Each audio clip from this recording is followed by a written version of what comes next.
Bueno,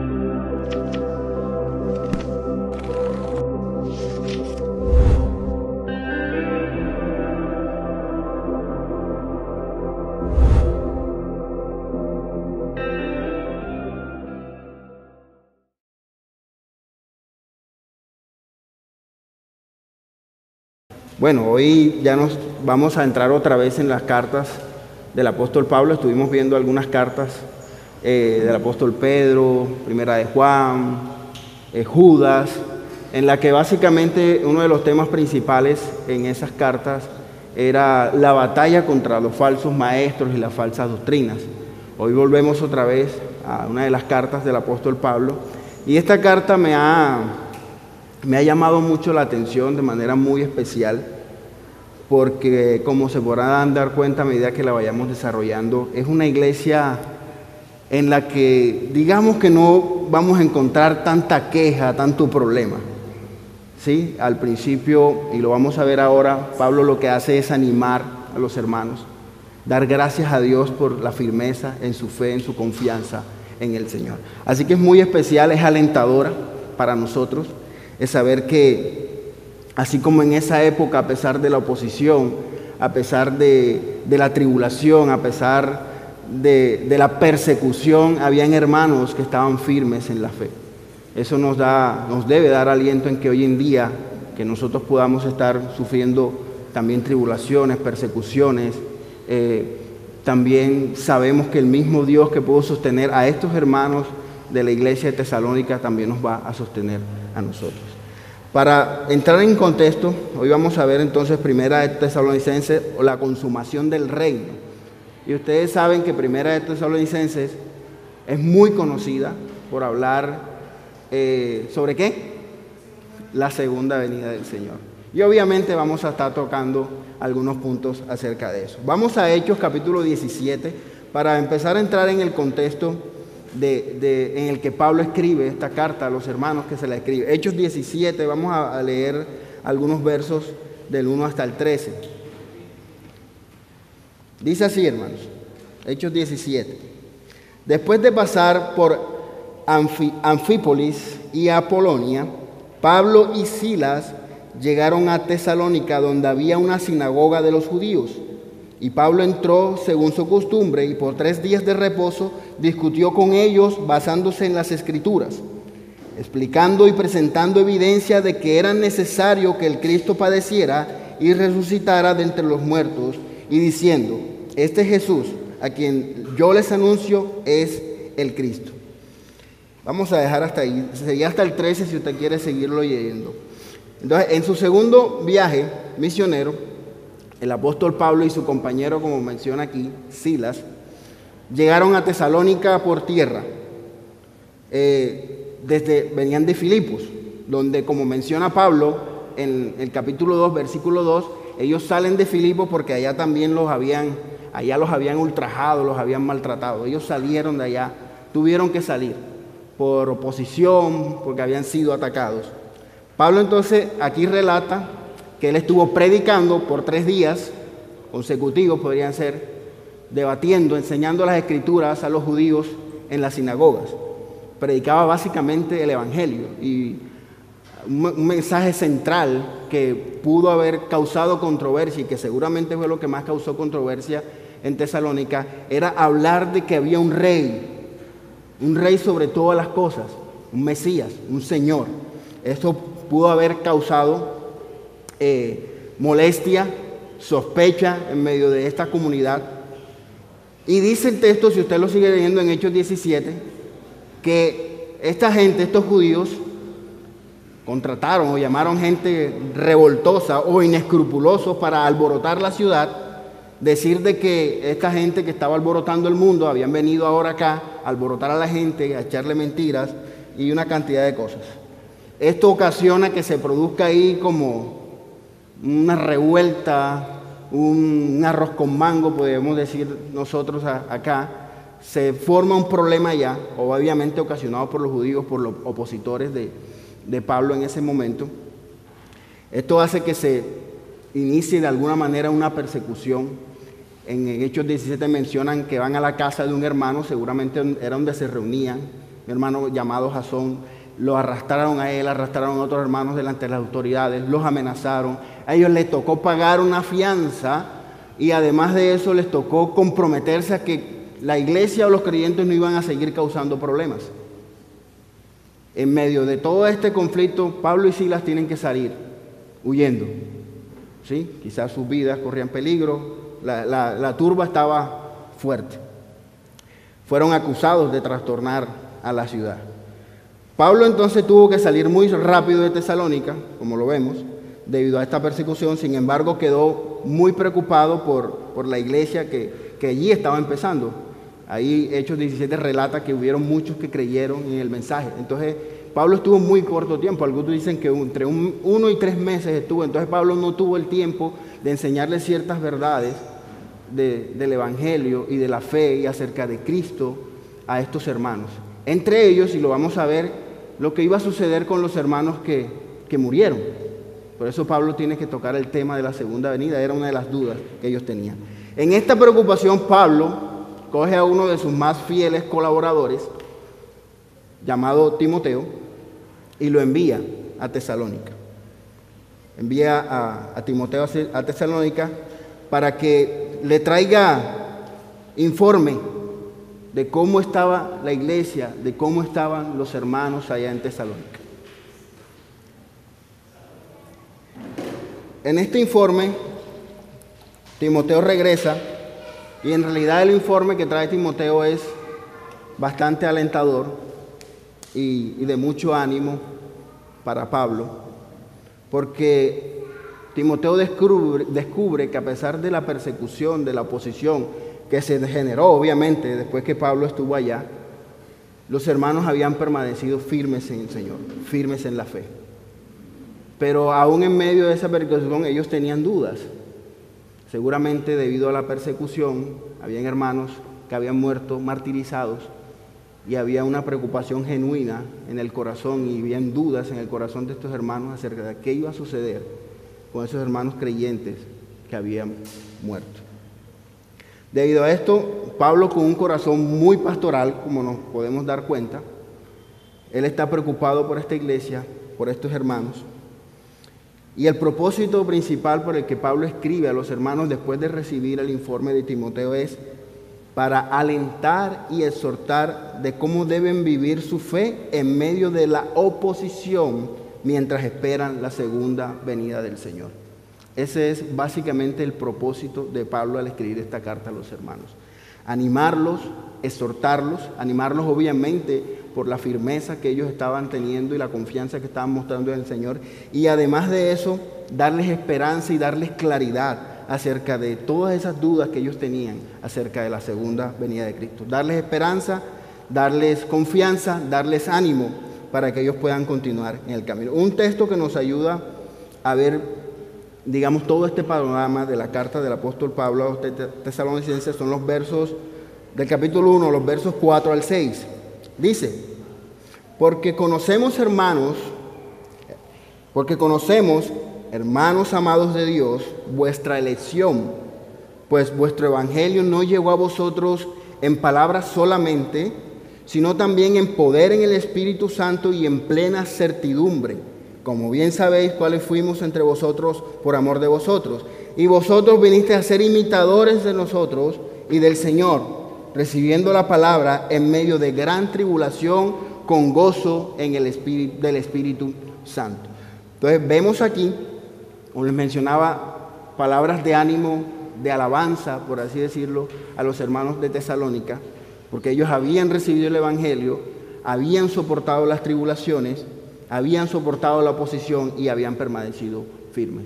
En cuanto a la fecha en la que Pablo escribe esta carta, se dice que es de las primeras cartas que el apóstol Pablo escribió, siendo la más antigua o de las primeras sigue siendo Gálatas.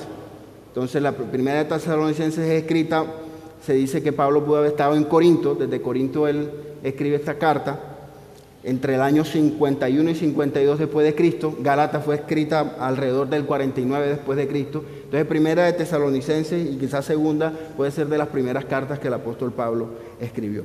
¿Cómo organiza el mensaje que Pablo quiere enviar a los tesalonicenses en su carta. Obviamente esta carta tiene el mismo esquema de esas cartas de esa época, un saludo inicial, un cuerpo y una conclusión. Pero hay un bosquejo que les quiere proponer muy sencillo, con el cual Pablo organiza el mensaje a estos hermanos.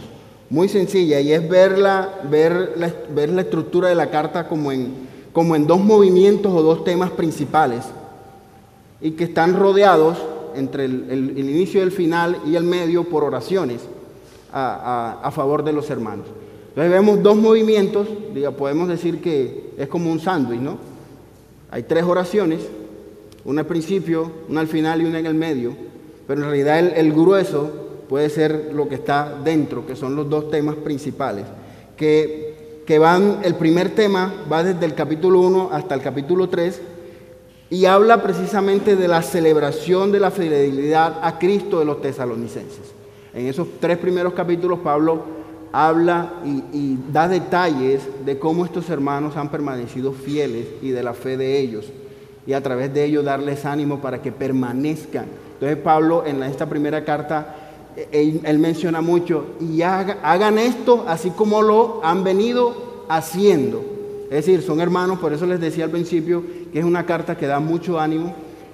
Digamos, es una iglesia nueva, ¿sí? Como dicen por ahí, quizás podemos decir el dicho, coba nueva barre bien, pero ahora era una iglesia que estaba muy animada, muy deseosa de recibir, y Pablo quedó muy preocupado por ello, por lo que les mencionaba, tuvo que salir, no pudo pasar el tiempo que necesitaba con ellos. Por esto esta carta, como les decía, es muy pastoral, muy de cuidado, muy de preocupación de Pablo hacia estos hermanos. Entonces, la primera parte o el primer tema es la celebración o la alabanza del apóstol Pablo a los hermanos por su fidelidad al Señor. Y el segundo tema en los capítulos 4 y 5 sería el reto o la exhortación que da Pablo a estos hermanos a seguir creciendo en la fe, a seguir creciendo como seguidores de Cristo y a que sea evidente su forma de vivir como seguidores de Cristo. Son esos dos temas, una alabanza, una celebración por la fidelidad de los hermanos. Después los reta a seguir creciendo y a seguir caminando de la manera como lo han estado haciendo. Como verán, entonces, hay muy poca queja, solo hay ánimo, solo hay advertencias, solo hay exhortación. Quizás el problema más grave que podemos ver dentro de la iglesia era la persecución, la oposición que podían estar viendo. Todavía la carta no nos habla, como en las otras cartas que estuvimos mirando, acerca de esas falsas doctrinas.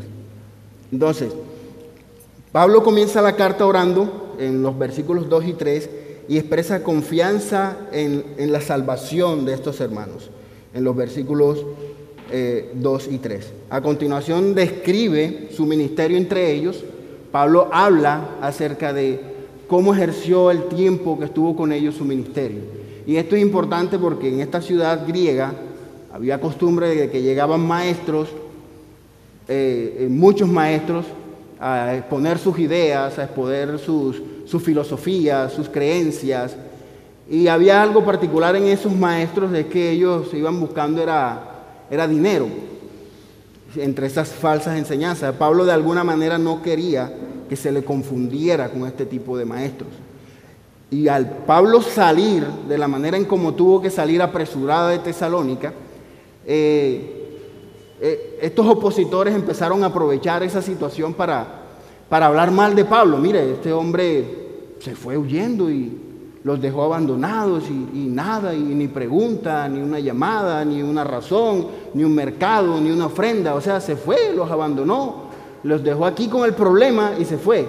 Esas eran las acusaciones que estaba teniendo Pablo. Entonces Pablo tiene que hablar acerca de cómo él ejerció su ministerio mientras estuvo con ellos, obviamente también para separarse de esos falsos maestros de los cuales ellos estaban acostumbrados.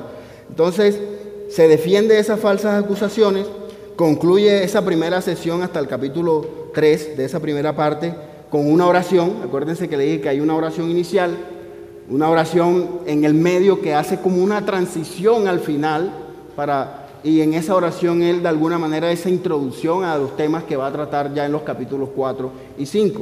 Luego, de acuerdo con las afirmaciones de amarlos, de avanzar en los capítulos 4 y 5, los exhorta a enseñarles a que permanezcan firmes como lo han estado en medio de las debilidades y aún a pesar de sus fallas. Primero les recuerda la necesidad de vivir vidas agradables al Señor en el capítulo 4, los versos del 1 al 12. Después pasa en los versículos 13 del capítulo 4 hasta el 11 del capítulo 5, abordando la principal tema, digamos, doctrinal que nosotros conocemos en Primera de Tesalonicenses, y es acerca de la muerte, la segunda venida de Jesús y el juicio final. Él aborda ese tema de manera, digamos, en sentido de ánimo y de esperanza para estos hermanos.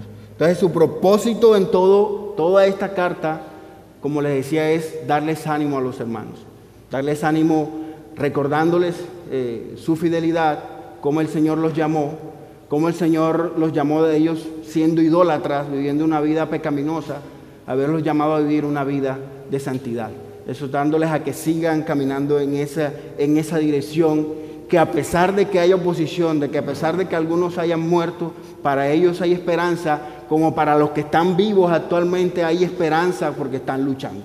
Ese es el propósito de la carta. Entonces, por tanto, alentados los unos a los otros, dice el apóstol Pablo en el versículo 18 del capítulo 4.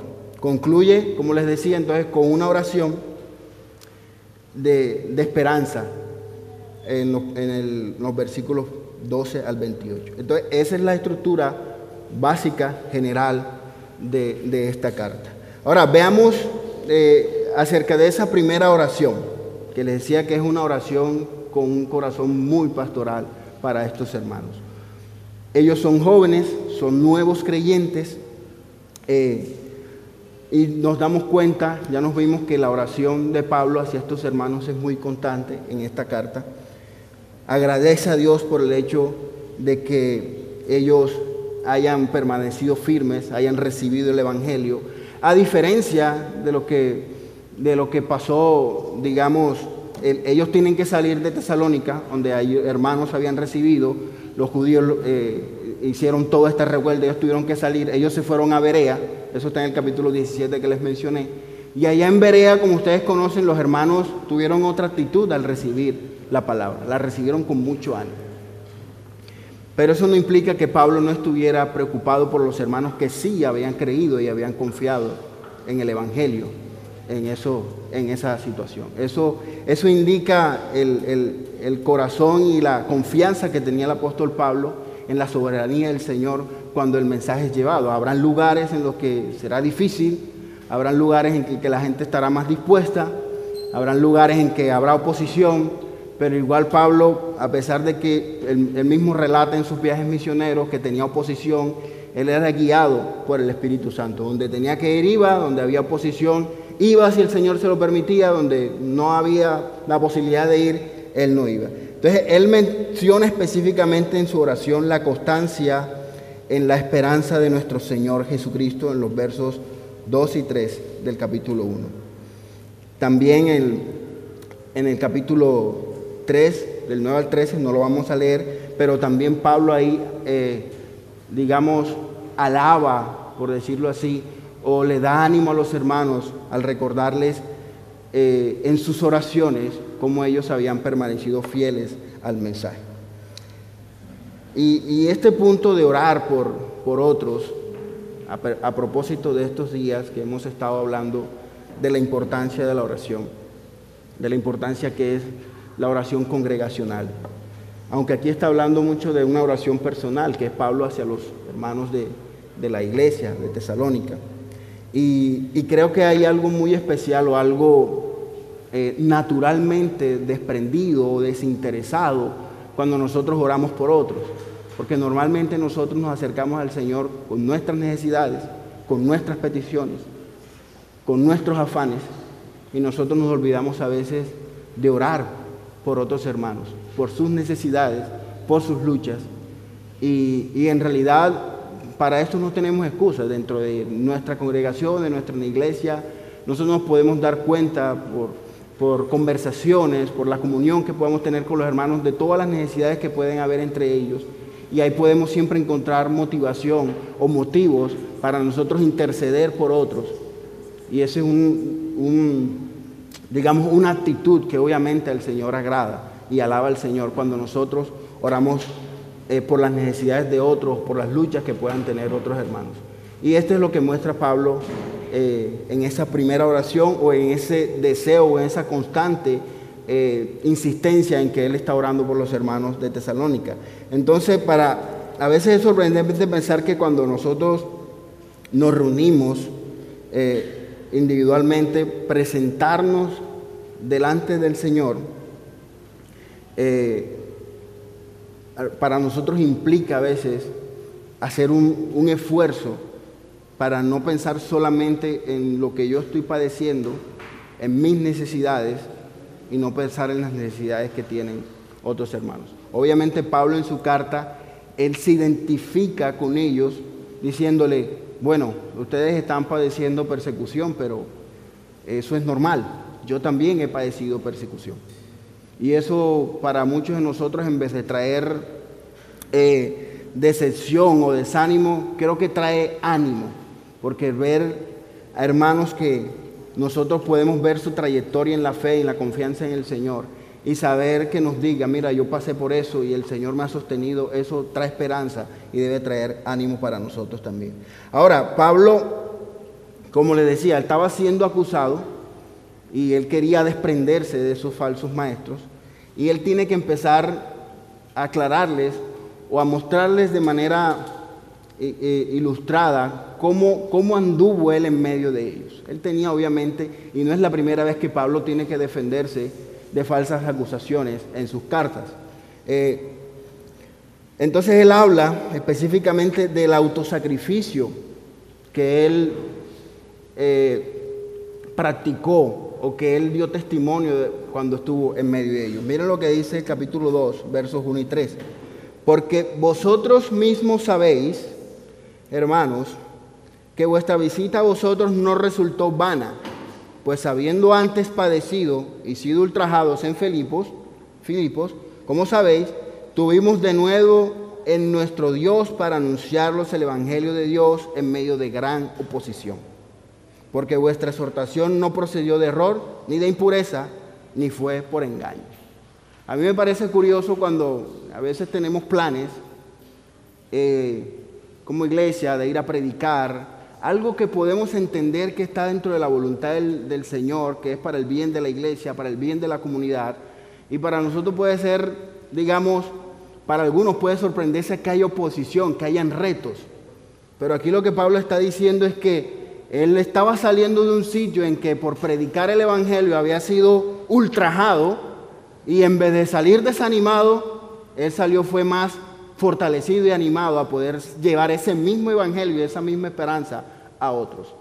Entonces Pablo le está diciendo con esto a ellos que sus intenciones no era como la de estos falsos, esos maestros filósofos.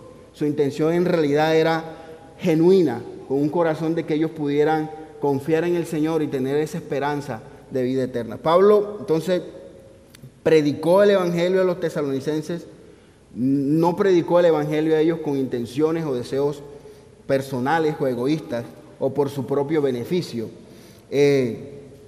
Compartir las buenas noticias con los demás, compartir el Evangelio a los demás puede traernos a veces retos, inconvenientes, pero eso no significa que eso debe desalentarnos a nosotros. Pablo nos está aquí ilustrando que es normal que hayan esa oposición, es normal que hayan esos retos. Obviamente él tuvo que salir de Tesalónica y él siguió preocupado por esos hermanos, por seguir animándoles, por seguir llevándoles el Evangelio, por seguir llevándoles doctrina. Pablo entonces habla en ese mismo orden, siguiendo de alguna manera aclarándole a ellos sus intenciones. Habla de un amor maternal, que dice en los versos 7 y 8 del capítulo 2. Dice el apóstol Pablo: antes fuimos tiernos entre vosotros, como la nodriza que cuida con ternura a sus propios hijos. Tan grande es nuestro afecto por vosotros, que hubiéramos querido entregaros no solo el Evangelio de Dios, sino también nuestras propias vidas, porque habéis llegado a hacernos muy queridos. Pablo no era quizás como esos maestros duros, toscos. Él era gentil, él era amable, él era amoroso. Y yo creo que él tiene la necesidad de dejar claro ese punto a estos hermanos. Ahora, Pablo también tiene que hablar de la manera en cómo anduvo, de la manera íntegra en la que anduvo entre ellos también. Dicen los versos 10 y 12. Vosotros sois testigos, y Dios también, de cuán santa, justa e irreprensiblemente nos comportamos con vosotros los creyentes. Así como también sabéis de qué modo, como el Padre a sus hijos, exhortábamos y consolábamos a cada uno de vosotros y os encargábamos que anduvieses como es digno de Dios, que os llamó a su reino y gloria. Pasa algo curioso y por eso hago la anotación de que es muy pastoral estas palabras del apóstol Pablo, porque obviamente estos hermanos habían conocido a Pablo, ellos habían visto estas actitudes en él, pero es normal que nosotros como ovejas, ¿sí? A la primera que pasa una dificultad, en este caso Pablo, que ejercía de líder, de pastor, el momento en que pasa una dificultad, nuestra primera impresión es dejarnos llevar de eso, olvidándonos, como dice Pablo, olvidándonos de la entrega, olvidándonos del sacrificio, olvidándonos del amor que en su tiempo este hermano invirtió en nosotros. Entonces es fácil, somos débiles, somos pecadores, nos dejamos llevar por eso, pero es bueno que esté aquí en las Escrituras para que nosotros nos demos cuenta de eso, de que a veces somos retados a eso, en nuestro pecado, a olvidarnos del cuidado, a olvidarnos del amor, del servicio, y a la primera que las cosas no se dieron o que, digamos en este caso, el pastor no me contestó, no me atendió la llamada, alguna cosa, ya eso tan pequeño o ese comentario ya se convierte en el motivo para yo, digamos, romper esa relación. Pero Pablo está diciendo aquí que es importante, él está diciendo a los hermanos, miren, eso yo no lo hice, o sea, ¿cuál creen ustedes que fue la motivación que yo tuve? Si yo venía de Filipo, donde me habían ultrajado, donde me habían hecho esto, y aún así lleguen ustedes y miren cómo anduve delante de ustedes con amor, me entregué, los amé como a una mamá, los amé como a un papá. Entonces, no estoy seguro de qué estaban creyendo, pero lo que sí sé, hermanos, y estamos de acuerdo, es que cuando llegan esos comentarios uno como que se tambalea. Y necesita uno el Evangelio, necesita uno entender que el Señor está en control. Finalmente, Pablo habla de una esperanza, de la esperanza de los tesalonicenses. Su esperanza no está en ellos que perdurarán por sí mismos. Pablo habla de su fidelidad, habla de su confianza en el Señor, pero les deja claro que esa fidelidad, esa confianza, esa perseverancia que ellos están mostrando no proviene de ellos. No proviene de nosotros, hermanos. Esa fidelidad, esa confianza. Dice el capítulo 5, 23 y 24. El mismo Dios de paz os santifique por completo. ¿Quién los va a santificar? Dios mismo. Y todo vuestro ser, espíritu, alma y cuerpo, sea guardado irreprensiblemente para la venida de nuestro Señor Jesucristo. Fiel es el que os llama, el cual también lo hará. Entonces Pablo, obviamente, digamos que los aterriza, le dice, sí, ustedes han sido fieles, han confiado en el Señor, pero eso no proviene de ustedes. Y eso también debe darles confianza, de decirles, estamos pasando por esta situación, tenemos dudas, pero con estas palabras nosotros podemos confiar de que es Dios el que nos ha sostenido y es el Dios el que nos seguirá sosteniendo. Entonces el ministerio de Pablo entre los tesalonicenses se caracterizó por hablarles de esas promesas, de esa esperanza que tienen ellos en Dios y en el futuro regreso del Rey Jesucristo. A través de todo esto entonces vemos que Pablo tiene una pasión, un amor especial por cada uno de esos hermanos. Y ahora entramos a esa segunda oración de transición hacia a los capítulos 4 y 5, capítulo 3, vamos a leer hasta el versículos 11 y 13, dice: mas el mismo Dios y Padre nuestro y nuestro Señor Jesucristo dirija nuestro camino a vosotros, y el Señor os haga crecer y abundar en amor unos para con otros y para con todos, como también lo hacemos nosotros para con vosotros, para que sean afirmados vuestros corazones, irreprensibles en santidad delante de nuestro Padre, en la venida de nuestro Señor Jesucristo con todos sus santos.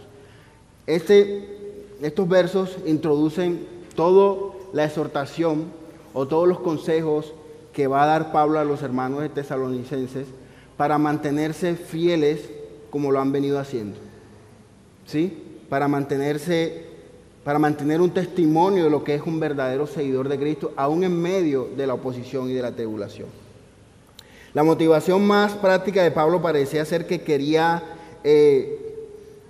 no era que estos hermanos, digamos, mostraran que eran muy importantes o quería que sus vidas de alguna manera tuvieran cierto reconocimiento, porque era Dios el que estaba obrando en sus corazones, era Dios el que iba a obrar en sus vidas. Entonces, el único propósito era que Dios fuera glorificado a través de la vida de estos hermanos y a través de esa iglesia. Entonces, seguimos a ese reto que Pablo pone a los hermanos de tesalonicenses a vivir como verdaderos seguidores de Cristo. Él los anima a ser coherentes con su fe, con su confianza en el Señor. Se refiere muy especialmente a que ellos deben vivir de esta manera fiel en las enseñanzas, fiel a las enseñanzas de Cristo, a su evangelio, con el propósito de que ellos vean el futuro, que vale la pena, o que la única manera en que ellos pueden esperar con seguridad la segunda venida de Cristo es manteniéndose fieles, viviendo vidas santas, apartándose de todos esos pecados, de los que vamos a mencionar algunos acá. El apóstol Pablo les pide que ellos se aparten de la impureza sexual. Capítulo 4, versos 1 y 2. Por lo demás, hermanos, os rogamos y exhortamos en el Señor Jesús que de la manera que aprendisteis vosotros, como os conviene conduciros y agradar a Dios, así abundéis más y más, porque ya sabéis qué instrucciones os dimos por el Señor Jesús. Obviamente, versículos 3 y 8, de ahí del capítulo 4, pues la voluntad de Dios es vuestra santificación, que os apartéis de fornicación, que cada uno de vosotros sepa tener su propia esposa en santidad y honor, no en pasión de concupiscencia como los gentiles que no conocen a Dios, que ninguno agravie ni engañe en nada a su hermano, porque el Señor es vengador de todo. Como ya os hemos dicho y testificado, pues no nos ha llamado Dios a inmundicia, sino a santificación. Así que el que desecha esto, no desecha a hombres, sino a Dios, que también nos dio su Espíritu. Obviamente en esta ciudad griega de Tesalónica había un gran problema con la pureza sexual, con estos cultos que hacían a la diosa Afrodita, orgías, todas estas situaciones que vivían en esas ciudades y en esas épocas griegas.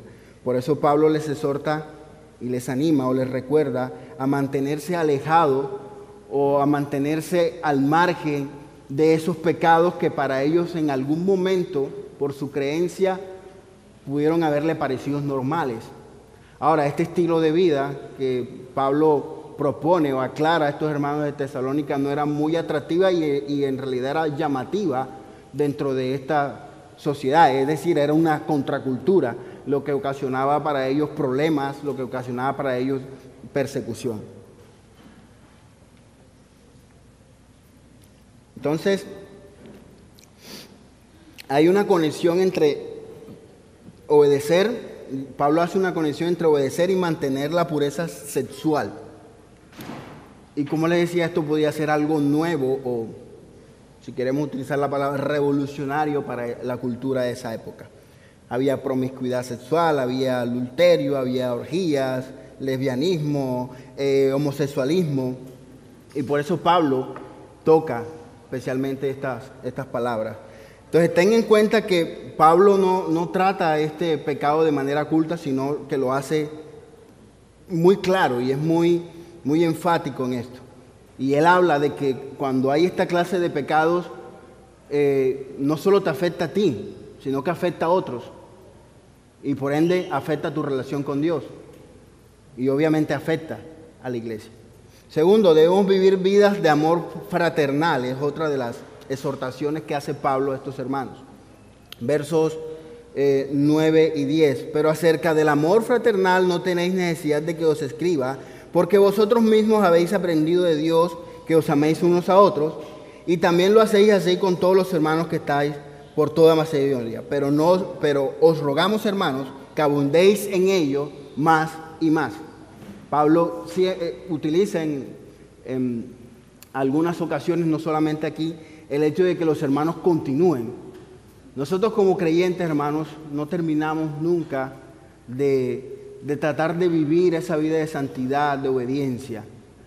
Habrán días que estaremos desanimados, habrían días que creemos que no vale la pena, habrían días que creemos que la gente es desagradecida, habrían días que estamos enfermos, habrían días que en realidad no queremos hacerlo, pero aquí Pablo está diciendo a los hermanos, así como lo han estado haciendo, la idea es seguirlo haciendo y seguirlo haciendo. Es el mandato.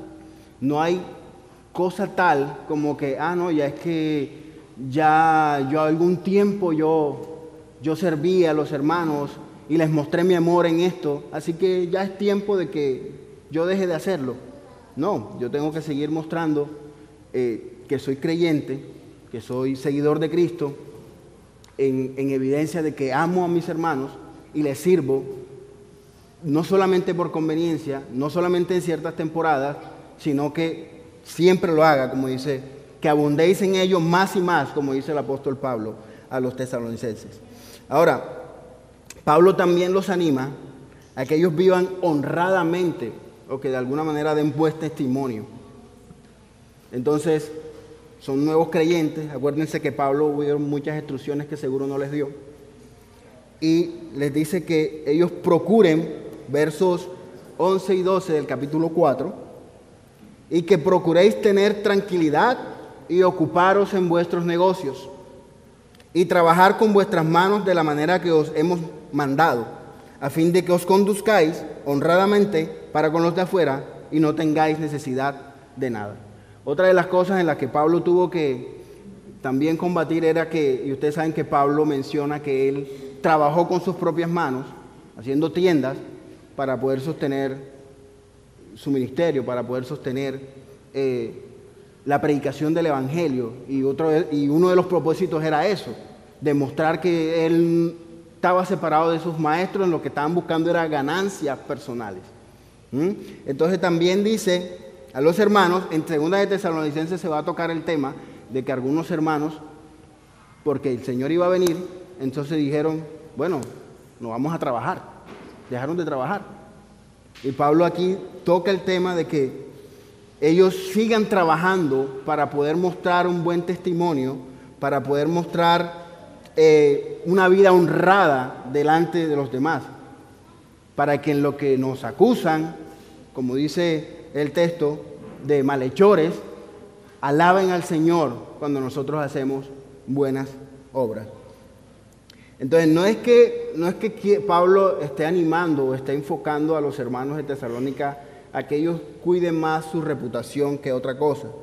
Ese no es en realidad el propósito. El propósito es que solamente esa honradez o ese respeto que vale la pena es cuando nosotros somos conocidos porque somos obedientes a la palabra, somos fieles a Cristo aún a pesar de las circunstancias. Y cuando somos capaces de separarnos de una cultura que obviamente está contraria a todo lo que las Escrituras nos enseñan. Eso en realidad, la popularidad puede ser buena o puede ser mala en el sentido que nosotros las veamos. Los tesalonicenses podían ser conocidos por su manera de vivir, quizás para la cultura en la que estaba eso no era mucho de alabar, pero en realidad lo importante era que eran conocidos por su estilo de vida, obediente, de responsabilidad, de trabajar con sus propias manos, de no estar dependiendo de otros. Cuarto, el apóstol Pablo también los anima a estar despiertos. Después de haberse desviado para hablar de alguna manera de la venida del Señor en algún punto, Pablo regresa otra vez en el capítulo 5 a estas exhortaciones a los hermanos a que se mantengan despiertos. Acuérdense que el propósito de Pablo es mostrarle a ellos la manera en cómo deben permanecer fieles esperando esa segunda venida del Señor. Versículo 8 del capítulo 5 dice: pues los que duermen de noche duermen, y los que se embriagan de noche se embriagan. Pero nosotros, que somos del día, seamos sobrios, habiéndonos vestido con la coraza de fe y de amor, y con la esperanza de salvación como yelmo. Debemos estar dispuestos entonces a estar alerta, a estar despiertos, aún en medio, no a adormecernos, no a confiarnos. Pablo exhorta a que ellos oren en todo el tiempo. Los exhorta a que sigan sirviendo a los hermanos, a que sigan amándolo. Esa es una manera en la que Pablo, de manera práctica, les enseña cómo ellos pueden mantenerse despiertos. Pablo no quiere que los cristianos se confíen en el mundo, ni que sean engañados por la apariencia atractiva de los placeres de esa cultura o cegados por las realidades que Dios ha dado a conocer en su palabra. Debemos estar espiritualmente despiertos y enfocados en la esperanza y en el propósito final del cristiano, que es poderse reunir con el Señor. Pablo también exhorta a los tesalonicenses a vivir unas vidas centradas en Dios. ¿De qué forma? Miren lo que dice los versos 16 y 18. ¿De qué forma ellos pueden vivir sus vidas centradas en Dios? Versos 16 y 18 del capítulo 5. Estad siempre gozosos, orad sin cesar, dad gracias en todo, porque esta es la voluntad de Dios para con vosotros en Cristo Jesús. ¿Cómo puede un cristiano estar siempre gozoso? Si nosotros centramos nuestra vida, nuestro propósito en todo lo que tiene que ver con Dios. Independientemente de lo que suceda en nuestra vida, en nuestro trabajo, en nuestra familia, en nuestro ministerio, ¿cómo podemos estar gozosos? Es un reto. Pero Pablo exhorta a los hermanos también a estar siempre gozosos, recordando el Evangelio, recordando las promesas, recordando que sin importar lo que suceda, el Señor va a venir por su iglesia y van a estar con ellos siempre, independientemente de lo que suceda. Ahora, ¿cómo sabemos que nuestras vidas están centradas en el Señor? Pablo dice, orar sin cesar. Entonces, a propósito de una de las preguntas que tuvimos en el eco esta semana y de la predicación tan edificante del domingo pasado, hablamos de la importancia de orar en todo momento, levantando manos santas. Esa es una manera de mantener nuestras vidas enfocadas en Dios. Y hablábamos de que somos buenísimos en armar agendas, armar programas, y gloria a Dios cuando se nos dan. Pero esas agendas, esos programas, esos propósitos que nosotros nos hacemos en el día, en la semana, durante el mes, durante el año, no van a tener ningún sentido, no van a tener ningún tipo de edificación o trascendencia eterna o espiritual si nosotros no cubrimos nuestros planes con oración. No los ponemos delante del Señor. Y demos gracias a Dios en todo. Eso es un buen ejercicio, hermano, para bombear el gozo, que a veces se nos va al fondo. Es un buen ejercicio, dar gracias al Señor, primeramente por su gracia, por su salvación, que es nuestro mayor tesoro y que es nuestra mayor fortaleza, su salvación, su gracia, que Él nos haya llamado, que Él nos haya salvado, que nos haya rescatado de esa vana manera de vivir, como le habla Él a los tesalonicenses. Entonces, Pablo les recuerda esas buenas noticias de la gracia a los hermanos. Dice el capítulo 5, versos 9 y 10, porque no nos ha puesto Dios, estas eran las palabras de aliento que Dios daba a estos hermanos tesalonicenses, y deben ser las mismas palabras de aliento para nosotros, porque Dios no nos ha puesto para ira. Nosotros estábamos preparados para la ira, o estábamos dispuestos para la ira de Dios, sino para alcanzar salvación por medio de nuestro Señor Jesucristo. Esa es la gracia, ese es el Evangelio. Estábamos destinados a la ira, pero Dios nos ha alcanzado para salvarnos a través de su Hijo Jesucristo, quien murió por nosotros para que ya sea que velemos, ¿sí?, o que durmamos, vivamos juntamente con Él. Velemos en el sentido de los que estaban allí, vivos, siguiendo las instrucciones que Pablo les estaba dando. Permanezcan fieles, amando a los hermanos, sirviéndoles, trabajando con sus propias manos para sostenerse y para que puedan ser generosos. Esa es la manera en cómo deben velar y esperar. Pero ¿qué pasa con los que murieron? También hay esperanza. O sea que velemos, estemos acá, o que durmamos, los que han muerto, vivamos juntamente con Él. Entonces, este asombro del Evangelio es lo que debe cambiar o debe ser el fundamento de nuestras vidas. Pensar que estábamos destinados para ira y que ahora el Señor nos ha destinado para salvación y vida eterna. Esas son las formas en las que debemos comportarnos a la luz del fin del mundo. Es lo que le está diciendo el apóstol Pablo a estos hermanos. Amémonos unos a otros, enfoquémonos en vivir una vida de fidelidad, respetable, tranquila. No perdamos el tiempo sintiéndonos aburridos, abatidos, sino que luchemos, practiquemos la oración sin cesar, practiquemos el agradecimiento, practiquemos el servicio, practiquemos el amar a los hermanos. Porque ahora entonces Pablo termina ya en el tema que más conocemos acerca de Primera de Tesalonicenses, la respuesta a la duda que tenían estos hermanos acerca de qué iba a pasar con estos hermanos.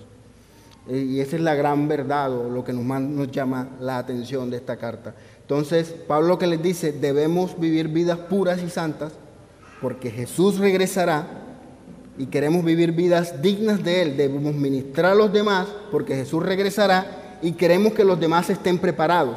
Debemos difundir el Evangelio porque Jesús regresará y queremos que todos en el mundo hayan oído hablar de Él antes de que llegue el juicio. Entonces hay 4 cosas acerca del regreso de Jesús que Pablo, vamos a verlas muy rápidamente, 4 cosas que Pablo enseña o habla a los hermanos de Tesalónica acerca de la segunda venida del Señor. La primera es que sin duda, y es certero, y es verdad de que Jesucristo regresará por segunda vez. Esa es una de las primeras verdades que le aclararon los hermanos de Tesalónica. En segundo, Pablo también dice que todos lo van a ver, todos le veremos. Y lo tercero que dice,